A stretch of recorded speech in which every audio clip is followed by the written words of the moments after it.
OBC मध्ये 450 जाती आहेत, पोट जाती वेगळ्या, आरक्षण 19%, व्हीजेएनटी सोडलं तर. मला सांगा, 2 गाड्या आहेत, 2 बस उभ्या आहेत, एका बस मध्ये 450 लोक बसलेत आणि दुसरी नवीन वॉल्वोची बस आली, मोकळी बस 10% आरक्षणाची. आपण कुठं बसल जो नवीन प्रवासी येतो? नवीन बस मध्ये बसणार ना. त्या जरांगेने काय केलंय उद्योग? त्या नवीन बस मध्ये आमचा मराठा समाज, आमचा मराठा बांधव बसलेला त्याला वडू वडू बाहेर काढतोय आणि ह्या गर्दीमध्ये जा म्हणतोय. तिथं गुद मारणार नाही का? एवढं कळत नाही का? समाजाचं नेतृत्व करायचं, पण अभ्यासू नेतृत्व पाहिजे. आपल्या समाजाचा फायदा नुकसान कशात आहे ते बघितलं पाहिजे.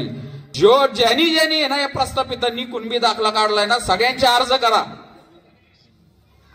आरटीआय मधनं अर्ज टाकून टाका. त्यांनी कुणबी दाखला काढलाय त्याचा तहसीलदाराकडे अर्ज द्या. त्याची व्हॅलिडिटी झाली असेल तर समाज कल्याणला अर्ज द्या. काढा सगळं. आता कसं सापडलं खोटी वंशावळ? अहो, लाज वाटली पाहिजे. तो लिप्यांतर करला, ऍफिडेव्हिट वर देते ती पूजा भोसले याच्यामध्ये दिसती, त्या ऍफिडेव्हिट वर खोटं देती. अहो, महाराष्ट्रामध्ये असे हजारो मोडी लिप्यांतरकार आहेत. तिच्यावर गुन्हा दाखल होणार, आता तिच्यावर गुन्हा दाखल होणार आणि एक केलं पाहिजे याच्यात. त्यानंतर 100 जणांना कळेल की नाही बाबा, असं जे काळं बेर केलं तर तिकडे आत बसायला लागतंय.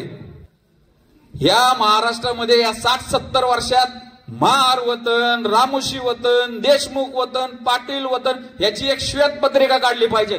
ज्या ज्या हरामखोरांनी ह्या सगळ्या आपल्या जमिनी घेतल्यात ना, इथं आम्हाला जातीवरनं शिव्या द्यायच्या.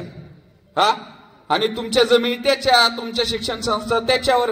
त्या पार्थ पवारने तिथं महात्मा फुलेंची जमीन सोडली नाही. लाज वाटली पाहिजे. गुरांसाठी, गुरांना चरायला जमीन होती ती, पशुसंवर्धनाला. म्हणजे तुम्हाला माळ्यांचं, धनगरांचं, ओबीसीचं खाणं पुराणा, तुम्हाला आता जनावरांच्या बी जागा पुराणा, मार मातंगाच्या जागा, एवढ्या खालच्या दर्जाचे झालात का तुम्ही? तुम्हाला किती पाहिजे अजून? किती जमिनी पाहिजे? काय खाता तुम्ही? का सोनं पिसून काय उघडून खाता तुम्ही? त्यामुळं यांना उघडं पाडलं पाहिजे आपण.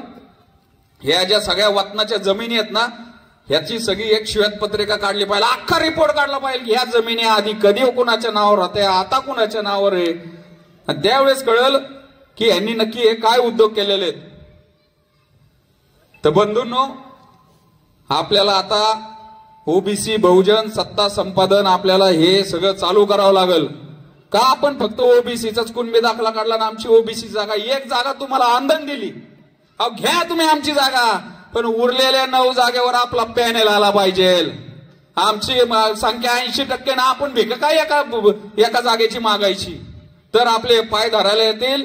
ठिणगी उडालेली आहे, त्याचा वनवा आता इथं बारामतीत आपण पेटू. आमच्या काळूराम अण्णांसारखा माणूस आला पाहिजे, तो सर्वसामान्यांना न्याय देईल. आज तुमची आम्हाला जे बोलता येत नाही त्याच्या तोंडामधनं प्रस्थापितांच्या विरोधामध्ये बोलतोय आणि बोललं पाहिजे. आम्हाला धमक्या देतात, यांना धमक्या देतात, मला धमक्या देतात. आणि राजकारणी काय, त्यांना माहिती नाही 170 आमदार आहेत. ह्याच फडणवीसांना माहिती आहे. का ते 2 सप्टेंबरचा GR, तुम्ही वकील आहेत ना, 2 सप्टेंबरचा GR काय, तुम्हाला पण मी सांगतो काय येतो. तुमचा आमचा जात दाखला काढायला गेला, माळ्याचा, धनगराचा, वंजाऱ्याचा, रामोशाचा, तुझ्या बापाचा आण, तुझ्या आजोबाचा आण, तुझ्या पंजोबाचा आण आणि तूच आण, 60 पूर्वीचा पुरावा आण. बर, वंशावळ तू जुळवायची. म्हणजे माझ्या बापाचा बाप हा होता, तो धनगर होता, तो माळे होता, तो रामोशी होता, म्हणून मी आता त्यांचा पोरगा, नातू, पुतण्या, मी या जातीचा आहे. आता 2 सप्टेंबरचा GR काय सांगतो माहितीये का? ज्याला बाप माहित नाही, म्हणजे आता जाऊन दे, आता काही आपल्याला बोलायचं नाही ते, पण माझ्या वडिलाचा पुरावा कुणब्याचा नाही, माझ्या आजोबाचा नाही, पंजोबाचा नाही, मग काय करायचं? मला तर कुणबी दाखला पाहिजे. मग माझ्या कोणतरी नातेसंबंधातला, कुळातला, लांबका आमका तमका फलाना तो शोधून आणायचा आणि तो सांगणार, ह्यो जो पोरगा आहे ना अर्जदार, ह्यो माझ्या नातेसंबंधातला आहे, ऍफिडेव्हिट द्यायचं, ह्यो माझ्या कुळातला आहे, ऍफिडेव्हिट द्यायचं, आणि मग मी कुणबी आहे म्हणून ह्याला कुणबी करून टाका. असं तो 2 सप्टेंबरचा GR सांगतोय. मग त्याला विरोध करायचा का नाही? तो रद्द झाला पाहिजे का नाही? आम्ही लढायचं का नाही? म्हणतात ते उगीच हाकेन ससाने लढतायत, हे करतायत, कोर्टात जातायत आणि त्यांनी काय फरक नाही पडणार. तो GR काय सांगतोय, माझी जात मी नाही सांगायची माझा बाप कोण होता, माझ्या कुळातला माणूस म्हणणार या पोराचा बाप हे होता, तो कुणबी होता म्हणून मी सांगतो म्हणून त्याला कुणबी करा. असं तो 2 सप्टेंबरचा GR सांगतोय. त्यासाठी आम्ही कोर्टात लढतोय, रस्त्यावरची लढाई लढतोय. तुमच्या सगळ्यांची आम्हाला साथ पाहिजे, तुमच्या सगळ्यांची आम्हाला साथ पाहिजे. आणि सर्वात महत्वाचं हे सगळं होतं हे सत्तेमुळं. 170 आमदार आहेत ना, 28 खासदार आहेत ना, त्यामुळं ओबीसीचा DNA असलेलं, स्वतः वकील असलेलं, खूप हुशार असलेलं ते फडणवीस पण घाबरतय ना की हे काय ओबीसी काय करतात, लय बोलताल शेवटी निवडून कोणाला देतात, पाटल्याला देतात. नाही बाबा माझा ऊस जातो तिथं बिल नाही निघलं, असं होतं ना.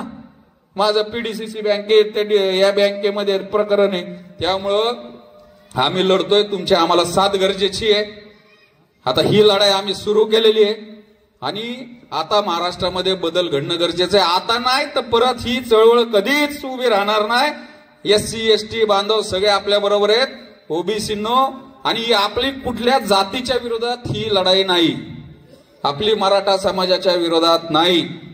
फक्त समाजाचं जातीचं नाव घेऊन स्वतःच्या समाजाचं बी नुकसान करायचं, तर EWS मधनं बाहेर काढायचं, ओबीसी मध्ये घुसवायचं, ओबीसी आणि मराठा वाद आहे असं लावून द्यायचं आणि स्वतःची वैयक्तिक राजकीय पोळी भाजायची. हे असं सगळं चाललेलं आहे. तर त्यामुळं हे जे आता पोल खोले ते आता होईलच. कसं आडनावच बदलले, कसं काय खडाखोड केली, त्यांना वाटतं फक्त मोडी आम्हालाच वाचता येते. असं नाहीये, आमच्या काळूरामांना पण मोडी शिकताल आता. त्यामुळं आपण सगळ्यांनी ही लढाई लढू. महात्मा फुलेंचा मगाशी संदर्भ आला आणि ऊर भरून आला, कारण की महात्मा फुलेंचं आणि माझं काहीतरी थोडासा वारसा आहे ते सांगतो. महात्मा फुलेंना अपत्य नव्हतं, त्यांनी एका ब्राह्मण विधवेचा मुलगा यशवंत त्याला दत्तक घेतलं होतं. आणि त्याला मी माळी समाजाचे, त्याला आमच्यात माळी समाजातले कोण पोरगीच देत नव्हतं. त्यावेळेस त्यांना मुलगी दिली, ते आमच्या हडपसरचे ज्ञानोबा कृष्णाजी ससाने, आणि त्यांचाच हा मी वारस आहे. त्यामुळे त्यांचाच विचार मी पुढे नेणार आहे. धन्यवाद. जय लवजी, जय भीम, जय ओबीसी.